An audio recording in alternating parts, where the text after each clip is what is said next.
होता है। हमारी बहन जी थी, उनके विवाह में, माता जी भी आज विराजमान है, तो उनके विवाह में पैसा मिल नहीं रहा था उधार।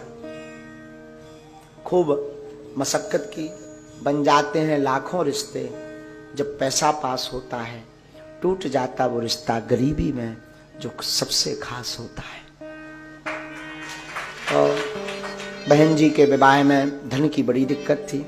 हम माताजी और पिताजी बैठ कर के चर्चा करते थे कि बहन का विवाह कैसे होगा। जो रिश्तेदार मिले थे वो बड़े प्यारे थे, तो अब उन्होंने कुछ मांगा नहीं, फिर भी उस जमाने में भी 2-3 लाख का खर्च की व्यवस्था नहीं हो पा रही थी। 1 लाख भी घर पर नहीं था।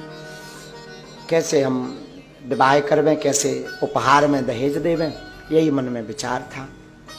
उधारी के लिए जो हमारे परिचित के गांव के लोग थे, आसपास के, खूब मांगा, पर उधारी भी आजकल बड़े आदमियों को मिलती है जो चुका सके। भला दीनहीन को उधारी भी नहीं दी जाती, उधारी भी नहीं मिली। उसी वक्त हमारी इनकी बड़ी मित्रता थी, घनिष्ठ मित्रता।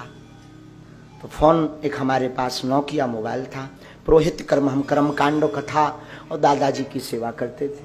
हमने इनको फोन लगाया, इन्होंने कहा आप बमीठा आकर हमें मिलो। महाराज जी हमने ऑटो पकड़ी, हमें आज भी पूरा बाकिया ज्यों का त्यों स्मरण है। तो ऑटो पकड़ करके हम बमीठा तक गए।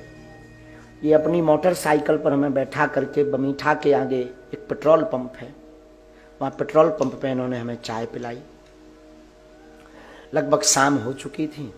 हमने इन्हें पूरा बाकिया बताया, बहन जी की शादी है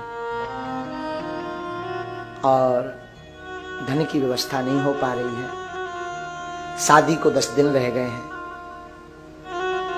करना है, उधार नहीं मिल रहा है, अगर आप हमारी मदद कर दो तो जैसे भी हम भागवत आदि कुछ करेंगे आपकी चुका देंगे। इन्होंने बिना बेचारे, ये हमको प्रेम में कभी कभी धीरू कहते थे, और ये बीच बीच में कभी धीरू भाई अंबानी, धीरू भाई ऐसे नाम से इन्होंने हमारा हाथ पकड़ा और आंखें हमारी डबडबाई तो थी ही।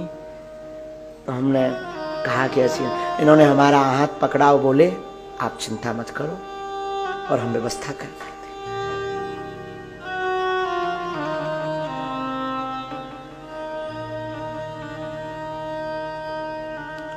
और महाराज जी बिना विचार किए इन्होंने हमें जो है दूसरे दिन 20,000 रुपए ला करके दिए।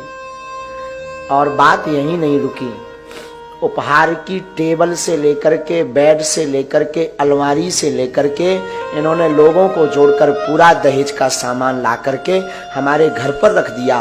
अपने हाथों से, जैसे हमारी नहीं इनकी बहन हो, अपने हाथों से पूरा विवाह कार्यक्रम में पंगत से लेकर के विदाई करवाई इन्होंने।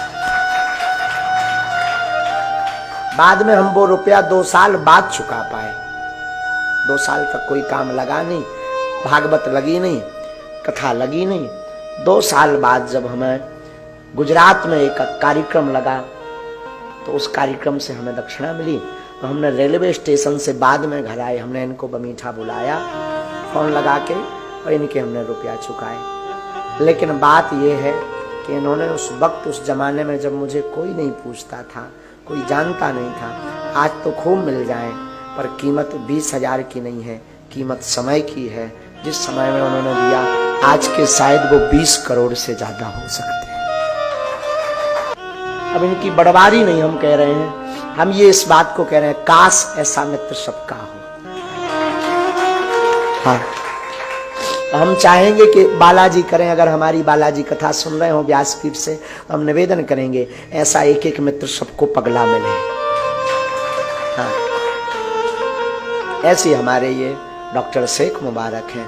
और हम चाहेंगे कि जो भी आपके आसपास दीनहीन हो, कथा करना, धनवान बनना, धन कमाना, महाराज ये तो बहुत छोटी बात है। नाचने वाली नचनारी भी करोड़ों कमा लेती है, पर कमा करके किसी जरूरतमंद को दान देना ये बड़ा काम है।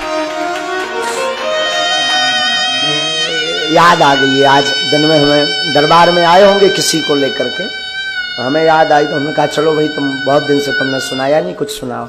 हम चाहेंगे कि शेख मुबारक, कोई वो बहुत अच्छे गीत गाते हैं, ये बहुत अच्छे भजन गाते हैं, तो एक इनके उससे सुनेंगे। लेकिन 1 मार्च को आप सभी सादर व्यासपीठ से आमंत्रित हैं।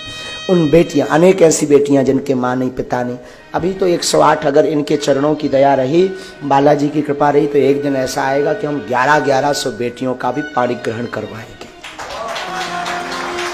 अब कब होगा खबर नहीं। जैसी ब्राह्मणों की कृपा, जैसे भूदेव संतों का आशीर्वाद होगा वैसा दास करेगा। लेकिन हम चाहेंगे शेख मुबारक बढ़िया कुछ सुनाए। इनकी कई बार कथा में चर्चा हुई तो बहुत लोग पूछते थे शेख मुबारक कौन है, कैसे हैं महाराज जी, जिनके बारे में बताते वो शेख मुबारक कहाँ है। हम दोनों ने बड़ा पागलपन किया। हाँ अभी सुनो एक मजे की बात सुनो।